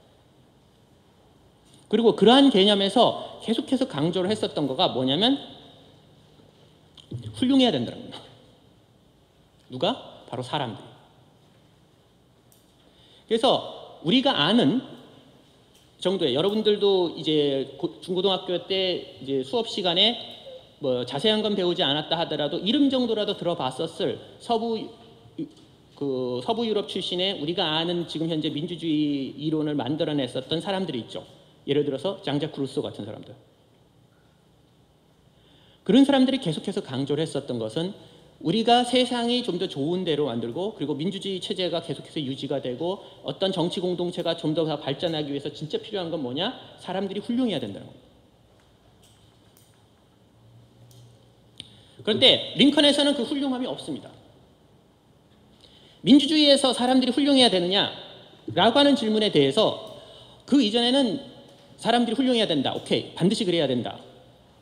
근데 링컨은 그게 아니라 민주주의라고 하는 것은 government of the people, by the people, for the people이면 끝이라는 거죠. 여기에 사람들이 기본적으로 뭐다? 훌륭해야 된다라고 하는 거에 대한 개념은 없습니다. 이게 왜 중요하냐? 민주주의가 유지되기 위해서 사람들이 훌륭해야 된다면 그럼 하지 않은 사람들은 어떻게 해야 되죠? 나 훌륭하고 싶지 않다. 나는 훌륭한 거 별로 관심이 없다. 만약에 어떤 쪽에서 그리고 어떤 사람들이 그렇게 생각을 하고 그렇게 이야기를 하기 시작을 한다면 그 부분에 대해서 우리가 사람들을 강제적으로 훌륭하게 만들 것이냐? 아니면 그냥 내버려 둘 거냐의 문제가 있습니다. 의외로 많은 사람들이요, 훌륭하지 않은 사람들은 가만두면 안 된다로 끝났습니다. 가만두면 안 된다는 게 무슨 말이냐면 그러면 강제로 사람들을 훌륭하게 만들어야 된다는 거죠. 그런데 몇몇 경우에 있어서 훌륭하지 않는다 하더라도, 사람들이 훌륭하지 않다 하더라도 그런 사람들로 구성된 사회에서도 민주주의는 가능할 수 있다 라고 이야기를 하는 사고방식이 존재했다는 겁니다. 그리고 그것이 기본적으로 지금부터 한 150년 정도 전에 처음으로 등장을 해서 지금 현재까지 계속해서 발전이 나왔다는 거죠. 자, 훌륭한 게, 그렇다면 어떤 게 훌륭한 걸까요? 자, 여러분들이 다 고등학교, 중학교 시간에 이름은 들어봤었을 사람들이 얘기를 했었던 훌륭하다라고 하는 게 있죠. 우선 첫 번째, 거짓말하는 거는 훌륭한가요? 훌륭하지 않은가요? 당연히 훌륭하지가 않은 겁니다. 어떤 데에 대해서 뭐라 그래야 될까요? 다른 사람을 위하고 좀 더 잘 협력하고, 그리고 다른 사람을 위해서 나 자신을 어떤 면에서는 정말 위험에 빠뜨리고 희생할 수 있는 그런 정도의 공동체 의식, 훌륭한가요? 훌륭하죠. 이런 게 훌륭한 거라고 이야기를 했습니다. 그러면 그냥 딱 놓고 봤을 때 우연히 훌륭한 사람들이 있는 경우도 있지만 훌륭하지 않은 사람들도 있죠. 우리가 민주주의 국가로 계속해서 유지가 되기 위해서는 훌륭하지 않은 사람들을 훌륭하게 만들어줘야 됩니다. 훌륭하게 만들기 위해서 어떻게 해야 될까요? 사람들이 순박하면 사치를 해야 될까요? 아니요, 사치하면 안 됩니다. 거짓말해야 될까요? 아니면 거짓말하면 안 됩니다. 그래서 지금부터 한 250년 정도에서 200년 정도 아니면 150년 정도에서 이 이야기가 많이 나왔고, 실제로 이런 이야기가 처음으로 등장했던 것은 지금부터 한 500년 정도 전입니다. 서부 유럽 전통에서. 그럴 때 거기서 등장했던 사람들이 제시를 했었던 건 이거죠. 이제 우리나라 말에도 있죠. 우리나라에는 이제 3가지 거짓말이 있다 그럽니다. 그렇죠? 첫 번째가 노인 죽고 싶다. 두 번째가 노처녀 노총각 결혼 안 한다. 세 번째가 이거 미치고 판다. 그래서 거짓말하면 안 됩니다. 그래서 이와 비슷한 형태의 거는 유럽적인 전통에서도 그대로 존재했었고, 그래서 첫 번째로 나온 게 뭘까요? 사람들이 뭘 해야 된다? 장사를 하면 안 된다는 겁니다. 대신 뭘 해야 될까요? 굉장히 정직하고 순박하고 사치스럽지도 않게 하면서 해야 되는 거는 뭡니까? 농사를 지어야 된다는 겁니다. 우리말에도 그대로 있죠? 흙은 거짓말하지 않는다고. 그래서 민주주의 체제를 그대로 유지하기 위해서는 어떻게 해야 됩니까? 사람들이 전부 다 뭘 해야 되냐요? 전부 다 농사를 지어야 됩니다.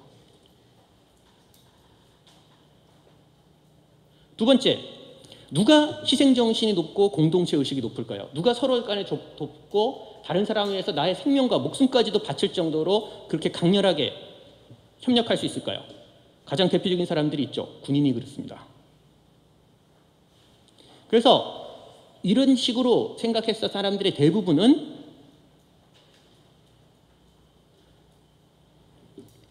국민 전체가 군대를 가야 된다고 주장했습니다. 근데 우리 식으로 얘기한 것처럼 가가지고 한 21개월 가갖고 끝나고 이러는 게 아니라 이런 데 있는 사람들은 보통 한 3, 40년 정도를 군대에서 복무하라는 겁니다. 3, 40년 정도를 군대에 있으라는 거는 군대에서 3, 40년 정도나 거기 있으면서 나오지 말라는 얘기가 아니라 보통 여기서는 보통 때는 뭘 합니까? 농사를 짓다가 한 달에 한 번 정도씩은 사람들끼리 모여갖고 일주일에 한 번 정도씩은 사람들끼리 모여가지고 주말에는 군사훈련도 하고 그러면서 외부에서 누가 쳐들어오면은 동네 사람들이 나와서 우리 동네를 지켜야 된다는 겁니다.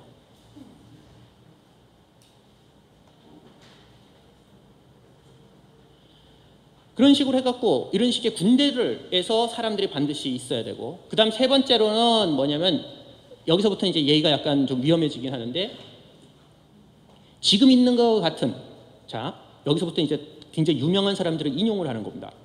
지금 있는 것 같이 이렇게 종교가 타락해 있어서는 안 되고 사람들을 정말 훌륭하게 만들 수 있도록 만드는 데 필요한 여러 가지 종교들을 국가에서 새롭게 만들어 가지고 사람들한테 그 종교를 새롭게 보급을 해야 된다는 겁니다.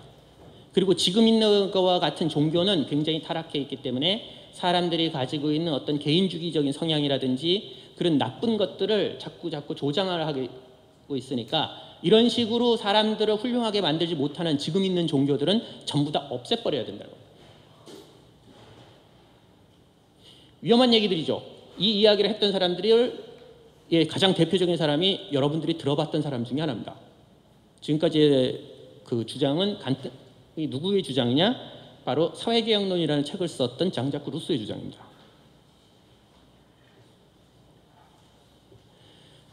자, 그렇기 때문에 이 사람의 주장을 그대로 하면은 여기에서 첫 번째 없는 게 뭡니까? 직업 선택의 자유가 없습니다.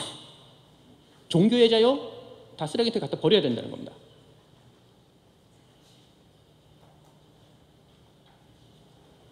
사상의 자유, 언론 출판 그런 거 없습니다. 집회 결사의 자유 그런 거 없습니다. 우리가 지금 현재 2017년 지금 현재 우리 입장에서 봤을 때 당연하다고 생각되는 민주주의의 가장 기본적인 그 요소 중에 하나가 구성 요소 중에 하나가 장자크 루소나 아니면 굉장히 전통적으로 정치라고 하는 것이 민주주의라고 하는 것이 훌륭해야 된다라고 하는 사고방식에서는 도저히 용납되지가 않는 겁니다. 그렇기 때문에 그 아이디어가 위험하다는 거죠. 현실에서는 사람들이 순박한가요? 아니요, 그렇지는 않죠. 그 다음에 4차 산업혁명 시대에 농사짓는 사람은 굉장히 적습니다. 종교의 힘, 이건 안 됩니다. 우리는 굉장히 강력한 사상의 자유, 언론 출판 결사의 자유, 집회 결사의 자유, 그리고 무엇보다도 종교의 자유라고 하는 것은 침해해서는 안 된다라고 생각을 합니다. 그러면 그런 상황에서 어떻게 할 수 있을까요? 지금부터 150년 정도 전에 굉장히 많은 사람들이 자, 우리가 논리적으로 이렇게 가면은 끝에 가면은 뭐가 있다? 낭떠러지가 있다라고 하는 것을 파악하고 어떻게든지 여기서 지금 커브를 틀어야 된다고 생각을 한 겁니다. 그래서 우리가 아는 거와 하고는 전혀 다른 방식으로 민주주의를 정의를 내리는 수밖에 없다는 겁니다. 그것이 왜 그러냐? 그것이 민주주의를 구할 수 있는 유일한 길이라는 거죠. 논리적으로.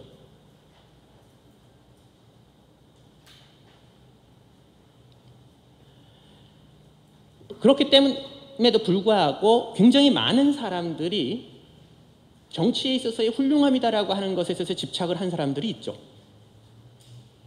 그리고 그런 사람들은 아까 얘기했던 것처럼 종교의 자유다라고 하는 것보다도 종교가 사람들을 훌륭하게 만들 수 있다라고 생각을 합니다. 그리고 특정한 종교가 A라는 종교가 B라는 종교보다는 사람들을 더 훌륭하게 만들 수 있다라고 본다는 거죠.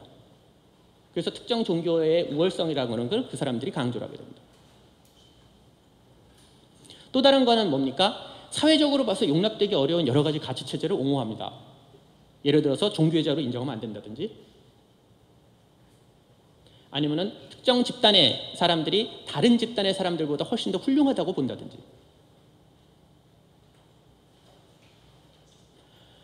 우리하고는 다른 사람들에 대한 배척이 있다는 거죠.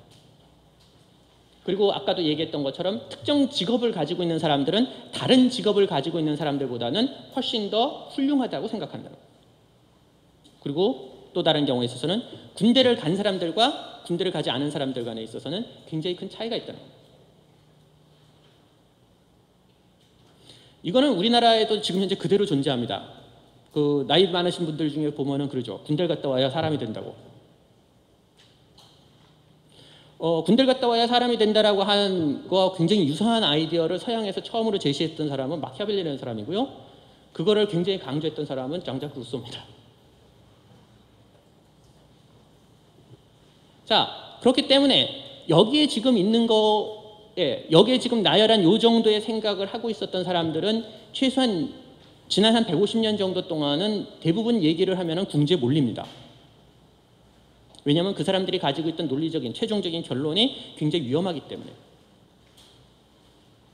그리고 특히 지난 한 3, 40년 정도 동안에는 이런 얘기 함부로 하면은 굉장히 안 되는 거가 되었습니다. 정치에 있어서 어떤 가치를 집어넣고 그다음 도덕이다라고 하는 걸 집어넣어서 훌륭하게 만들어야 된다고 생각했던 사람들. 그렇지 않고 정치라고 하는 것을 에서 가치라고 하는 걸 완전히 다 빼버리고 그것은 만들어진 것을 기본적으로 나누어 주는 거다라고 하는 권위적 배분이다라고 하는 것에 대해서 초점을 맞춰야 된다고 생각하느냐의 싸움이었던 거죠. 그 싸움에서 논리적으로는 누가 이겼습니까? 가치의 권위적 배분을 주장을 했고, 정치라고 하는 것은 가치 그 자체를 안에다가 집어넣지는 않고 훌륭함이라고 하는 것은 없어야 된다거나 아니면 없어도야만 한다고 생각했던 사람들, 그 사람들이 이긴 겁니다. 그리고 여기 있는 사람들은 대부분 그거에서 패배한 사람들이죠. 문제는 이 두 개의 팀이 서로 힘을 합했습니다. 지금까지는, 최소한 지난 여름까지는, 작년 여름까지는 경제적으로 패배한 사람들이 분명히 선진국의 곳곳에 흩어져 있었습니다. 근데 그 사람들이 잘 통합을 해가지고 자기들의 경제적인 운명을 정치적으로 뒤집을 정도의 힘을 발휘하지 못했습니다. 선진국에서 경공업 노동자들, 노동집약적인 산업에 있었던 노동자들, 아니면은 비숙련 노동자들, 그런 사람들을 다 합한다 하더라도 이 사람들이 기본적으로 그 숫자도 부족하고 그리고 무엇보다도 경제적으로 패배한 사람들이니까 아무래도 자기들의 어떤 면에서는 당장의 생계가 더 중요하기 때문에 국가 전체적인 차원에 있어서의 대규모 선거에서 승리할 정도의 강력한 힘을 발휘하지 못했습니다. 그게 언제까지냐? 그게 2015년 정도까지였죠. 그런데 2016년 정도에 들어오면서 그 이전까지는 선거에서 승리하지 못했었던 이 두 가지 이런 팀들이 어떻게든지 잘 서로 간에 있어서 네트워킹을 하기 시작을 한 거죠. 서로 간에 있어서의 점차적으로 연결이 되기 시작을 한 겁니다. 세계화 과정에서 경제적으로 패배한 사람들의 팀과 그 다음에 정치에 있어서 훌륭함을 계속해서 강조하면서 본래 지난 한 150년 정도 동안에는 정치에 있어서의 훌륭함을 강조하면 안 된다라고 했었던 그런 진짜 주류 사고방식에서 계속해서 억눌려 있었던 사람들. 그리고 이 두 개의 팀이 드디어 작년 여름에 하나로 합해지는 데 성공을 합니다. 그래서 작년 6월 달에 어떻게 됐습니까? 영국에서는 브렉시트가 벌어집니다. 그리고 11월 달에는 트럼프가 이기는 거고요. 그렇기 때문에 그 과정에서 나타났던 사람들, 그 이전에는 사회적으로 도저히 수용되지 없었던 사람들, 인종차별을 한다든지 종교적인 부분에 있어서 특정 종교에 대한 우월성을 강조를 하면서 다른 종교에 대한 굉장히 공격적인 태도를 취하게 된다든지 굉장히 극단적인 민족주의적인 성향을 가지게 된다든지 아니면 여성에 대해서 굉장히 비하적이거나 아니면 차별적인 제도가 그대로 유지가 돼야 된다든지 등등 이와 같은 생각을 하고 그리고 이와 같은 사고가 그 정책을 옹호를 했었던 사람들이 그 이전에는 정치적으로 도저히 승리할 수가 없었는데 이젠 승리를 한 겁니다. 적절하게 이른바 패배자들 간에 있어서의 연합체가 만들어진 겁니다. 경제적으로 패배한 사람들과 그리고 정치적 사회적으로 패배한 사람들이 한대로 힘을 합하는 데 성공을 했다는 거죠. 그리고 그 결과가 영국과 그리고 미국에서 각각 나타났죠. 물론 모든 선진국에서 이렇게 된 건 아닙니다. 예를 들어서 프랑스하고 독일에서는 다른 결과가 나타났던 거죠. 그렇지만 최소한 영국하고 미국에서는 우리가 아는 것과 같은 상당 부분 전혀 예상하지 못했었던 패배자들의 연합체가 놀랍게도 정치적으로 승리를 한 거죠. 우리가 보통 민주주의다라고 하는 것에 대해서 이야기를 할 때는 크게 두 가지로 이야기를 합니다. 첫 번째는 제도적으로 봤을 때 정치 영역에서 뭐가 있어야 된다? 경쟁이 있어야 된다고 이야기합니다. 북한도 선거를 하죠. 근데 북한에서 하는 선거는 뭡니까? 조선민주주의 노동당이 딱 있고 그 조선노동당이 있으면서 조선노동당에 대해서 찬성할 거냐 반대할 거냐만 찍습니다. 이거는 경쟁이 아닙니다.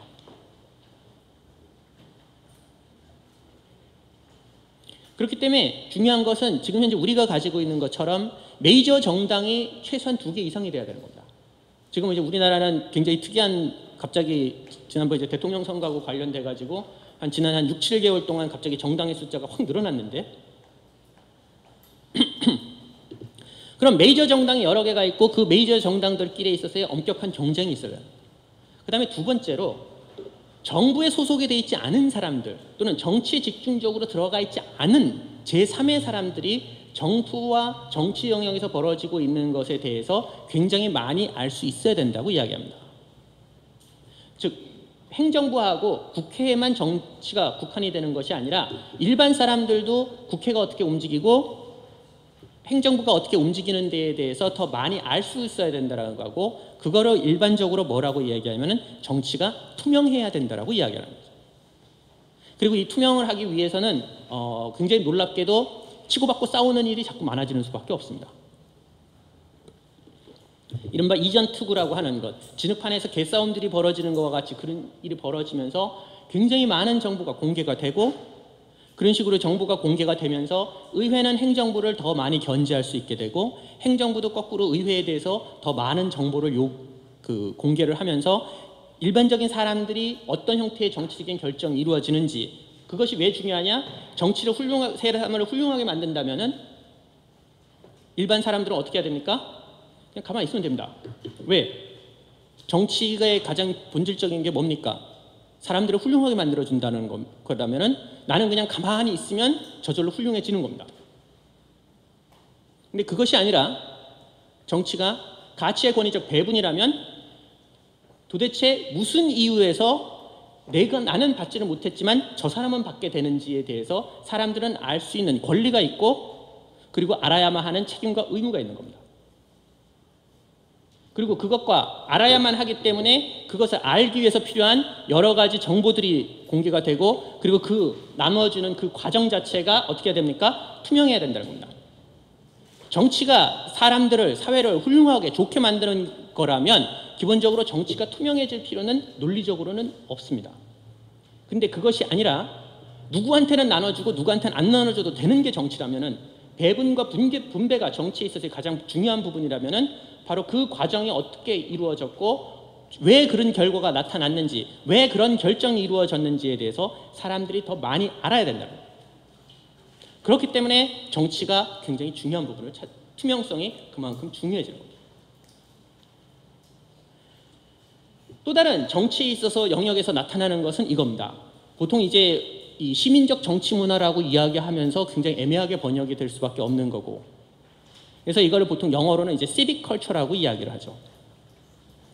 뭐냐면 민주주의라고 이야기할 때 우리가한테 필요로 하는 여러 가지 제도적인 장치도 있지만 그거 이상으로 사람들의 민주주의 국가에서 또는 민주주의가 유지되기 위해서 필요한 사람들의 기본적인 사고 방식이라는 겁니다. 이런 생각을 한다는 거죠.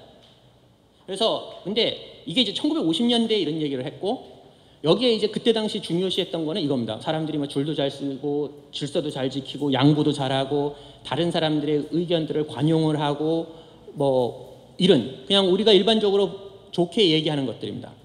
근데 곰곰이 생각을 해보면 그리고 여러 가지 연구들이 이제 있으면서 요 근래 와서는 어떤 이런 부분에 대한 것보다는 오히려 더 중요하다고 생각하는 것은 다음에 두 가지로 바뀌었습니다. 첫 번째는 뭐냐? 첫 번째는 사람들이 정치에 대해서 관심을 가지고 있어야 된다. 사람들이 정치에 대해서 관심을 가지고 있어야 된다는 겁니다. 여러분들이 교육에 고등학교나 중학교 과정에서 어떤 교육을 받았느냐가 중요한 것이 아니라 놀랍게도 이렇게 얘기하면 이제 중고등학교의 교육 과정에 대한 기본적인 방향에서도 약간 충돌할 수도 있긴 합니다만 정치에 대해서 여러분들이 그냥 관심을 가지게 되면은 그걸로 되는 겁니다. 내용 자체가 중요한 것이 아니라 여러분들이 가지게 되는 태도가 중요하다는 거죠. 그 다음에 두 번째로 뭐냐? 정치를 그냥 싫어하면 안 된다는 겁니다. 정치는 진짜 더럽고 치사하고 그러니까 안 하겠다, 혐오를 한다라고 하는 것은 우리가 정말 우리나라 민주주의나 그런 거에 대해서 정치를 유지하는 데 가장 큰 적 중에 하나입니다. 약간 좀 과장을 해서 이렇게 얘기해 봅시다. 여러분들이 지금 현재 배우는 그 중고등학교 교육 과정에서 민주주의에 대한 여러 가지 뭐 요인소도 있고 어쩌고저쩌고 이런 걸 쭉 배웠을 겁니다. 근데 그것이 그렇게 중요하냐? 토론 문화나 학교에서 배우는 그 토론 문화가 중요하냐? 굉장히 냉정하게 얘기해서 별로 안 중요합니다. 진짜 그러면 중요한 건 뭐냐? 여러분들이 여러분들 중고등학교 친구들하고 친하게 지내는 게 오히려 더 중요합니다. 이게 뭔 소린가요? 이제 정치학으로 와서 굉장히 중요한 것 중에 하나가 유권자들에 대한 투표 성향 분석입니다. 유권자들에 대한 투표 성향 분석을 했을 때 지금 현재 보면은 가장 민주주의 성향에 가깝게 나오는 사람들이 1960년대 태어났던 사람들입니다. 60년대, 70년대 태어났던 사람들이죠. 1960년대, 70년대 태어나서 다시 말해서 그 사람들이 중고등학교 갔을 때는 언제일까요? 70년대고 80년대죠. 70년대, 80년대에 중고등학교 교육을 받고 90년대 중반까지 중고등학교 교육 과정을 받았던 사람들, 가장 어떤 면에서 보면은 민주주의 체제 그거에 대해서 가장 그 가치를 가장 존중하고 하는 그런 유권자 세대인데, 그 유권자 세대가 중고등학교 교육을 받았을 때는 지금보다 민주주의에 비해서는 훨씬 덜 가르쳤을 때입니다. 배우는 게 중요한 게 아니라 교육 과정에서 정말 황당한 건데, 여러분들이 여러분들 친구하고 같이 있으면서 정치에 대해서 관심을 가지고 이야기할 수 있는 그 분위기와 그 인간관계가 더 중요하다고 이야기합니다. 하나 더 예를 들어보죠. 자, 갑자기 대통령이 다음 주말까지 전 국민에서 10만 명 중에 한 명씩, 우리나라 인구가 5천만 명이라고 치고 500명, 국민 500명을 무작위로 뽑아가지고 국민들이 정치에 대해서 가지고 있는 정부에 대한 불만을 좀 들어봤으면 좋겠다. 그래갖고 다음 주 일요일 날까지 500명을 뽑았습니다. 전 국민에서. 그러면 확률상 10만 명 중에 한 명이니까 여러분들이 거기 갔는데 여러분들이 아는 사람이 있을 가능성은 실질적으로는 0이죠. 그러면 딱 거기 갔는데 여러분들이 갑자기 마이크를 잡고 그 앞에 나와서 정치에 대해서 유창하게 이야기할 것 같은가요? 아니면 여러분들 옆에 있는 사람들, 아니면 여러분들하고 같이 테이블에 앉아 있는 사람들하고 정치에 대한 이야기를 할 수 있을까요? 못합니다. 만약에 거기서 그런 식으로 이야기를 한다면 그거는 여러분들이 굉장히 이상한 사람들입니다. 그런데 거기에 만약에 어떻게 갔는데 보니까 여러분들이 어렸을 때부터 같이 알고 지냈던 친구가 있다면 그때부터는 얘기가 다릅니다. 그러면은 그때부터는 정치에 대해서 여러분들이 이야기할 수가 있게 되는 겁니다. 사람들 간에 있어서의 기본적인 신뢰관계라고 하는 것, 여러분들이 여러분들 친구하고 계속 잘 지낼 수 있다라고 하는 것, 60, 70년대에 태어났던 사람들이 입시교육을 받으면서 같이 중학교하고 고등학교를 다니면서 그 지옥과 같은 과정에서 만들어졌었던 인간적인 신뢰와 오랜 기간 동안 쌓아왔었던 사회적인 관련이다라고 하는 거가 나중에 와서 지금 현재까지도 정치에 대해서 사람들이 서로 믿고 이야기하고 관심을 가지게 되는 가장 중요한 원동력이라는 겁니다. 실질적으로 뭘 배웠느냐? 1970년대하고 80년대 입시교육 과정에서 민주주의가 유지되는 데 필요한 여러 가지 요인들, 지금 여러분들이 배우는 것처럼 그렇게 훌륭한 교육을 받았었고 그리고 그것이 그렇게 도움이 됐었느냐? 뭐 별로 도움이 안 됐다는 겁니다. 오히려 중요했던 것은 바로 그 과정에서 같이 배우고 고생을 하고 그리고 그 과정에서 각각의 사람들이 가지게 됐었던 그런 인간적인 관계라고 하는 거가 나중에 가서 그 사람들을 지탱을 하게 됐었고 그리고 그 사람들이 정치에 대해서 정말 허심탄회하게 이야기할 수 있게 됐었던 바로 그 원동력이라는 거죠. 사회적으로 봐서 많이 이동을 하고 사람들이 A에서 B로 가면서 전학도 많이 다니고 학교도 제대로 하지 못하면서 나타났었던 인간관계의 부재라고 하는 것은 대부분 그 세대에서 나타났던 정치적인 관심에 대해서 줄이게 되고 정치에 대해서 더 이상 이야기하지 못하게 되고 그리고 정치적인 혐오로 이어집니다. 하지만 여러분들이 여러분들 친구들하고 굉장히 정치 영역에 대해서 이야기할 수 있게 된다면 그것은 굉장히 중요한 자산이 된다는 거예요.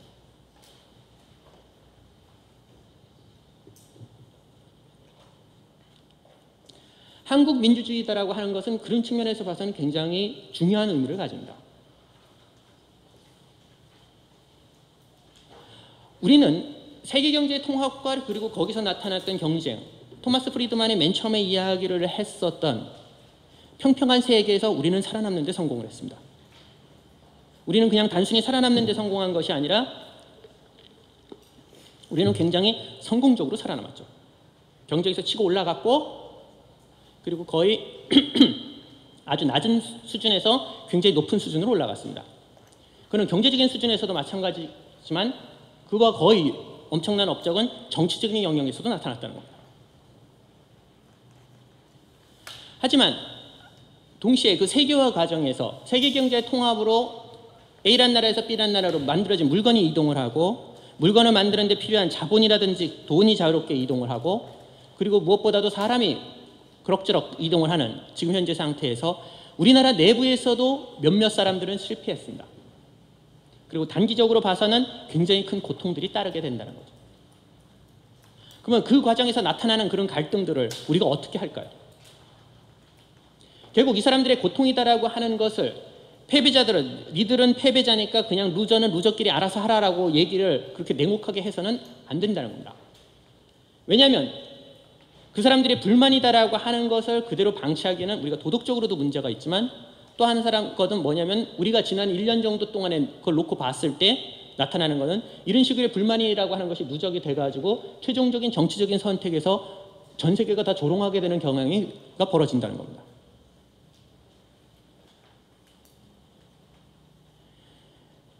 한국에 있어서의 최소한 지금 현재는 패배자들의 연합체라고 하는 것이 그렇게 세지는 않습니다. 사회적인 또는 정치적인 가치라고 하는 부분에 있어서의 패배자들의 연합체도 그렇게 강하지는 않습니다. 둘이 연대를 해갖고 어디로 나아갈 가능성도 그렇게 크지는 않습니다.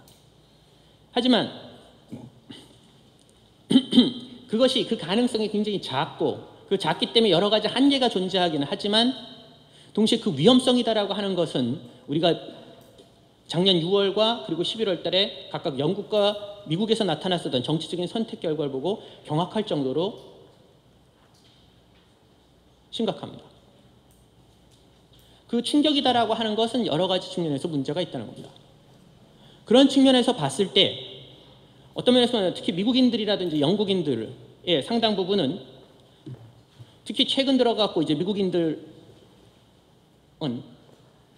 기본적으로 자기 자신들이 가지고 있었던 정치적인 제도에 대한 시스템에 대한 기본적인 신뢰라고 하는 것이 굉장히 많이 약화가 됐고 그것의 충격에서부터 시작을 해가지고 여러 가지 측면에서 봐서 자기 스스로도 자기들이 지금까지는 지극히 당연하다고 생각했었던 것이 실제로는 그렇게 당연하지 않다라고 하는 것을 새삼 느끼고 있는 상황이죠.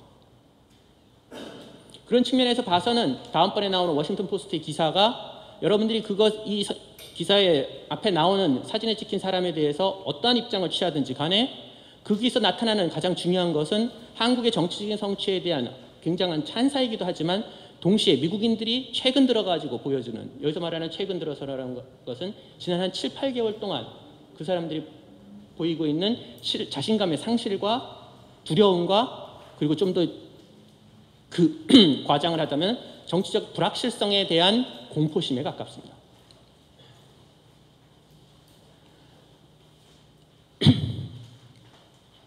자,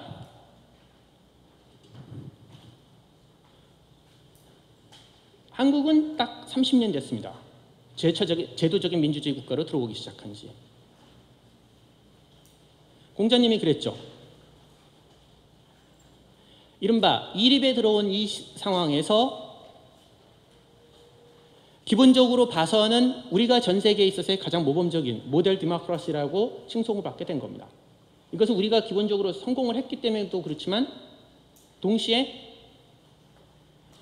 미국인들과 그리고 서부 유럽 국가들이 가지고 있었던 지금 현재 자신들이 그리고 민주주의 국가가 당연시 했었다라고 하는 여러 가지 제도와 가치에 대한 두려움과 공포심 그리고 불확실성 때문에 더욱더 그렇습니다. 세계화라고 하는 것이 굉장히 많은 경쟁을 갖고 왔지만 그리고 그 경쟁이다라고 하는 것은 결국 경쟁에서 탈락하는 사람들은 나타날 수밖에 없습니다. 지금까지는 탈락하는 사람들을 그냥 내버려둬도 상관없었습니다. 왜? 탈락을 당했으니까요. 그리고 그 탈락하는 사람들이 정치적으로 뭘 뒤집을 수 있었느냐? 뒤집지 못했습니다. 그랬기 때문에 더 무시당해도 상관없다고 생각했습니다. 근데 지난 7, 8개월 동안, 지난 1년 정도 동안 굉장히 많은 사람들이 자기들이 틀렸다라고 하는 것을 새롭게 느끼게 됐다는 겁니다. 세계화 과정에서 탈락됐던 사람들이 정치적이거나 사회적으로 탈락됐던 사람들하고 연합을 하는 순간 최종적인 정치적인 선택에서 뒤집을 수 있다는 것이 미국과 영국에서 각각 나타났다는 거죠. 그리고 그것이 어떤 면에서 보면 세계화 과정에서 나타나는 정치적인 위험성의 문제입니다. 자, 이상입니다.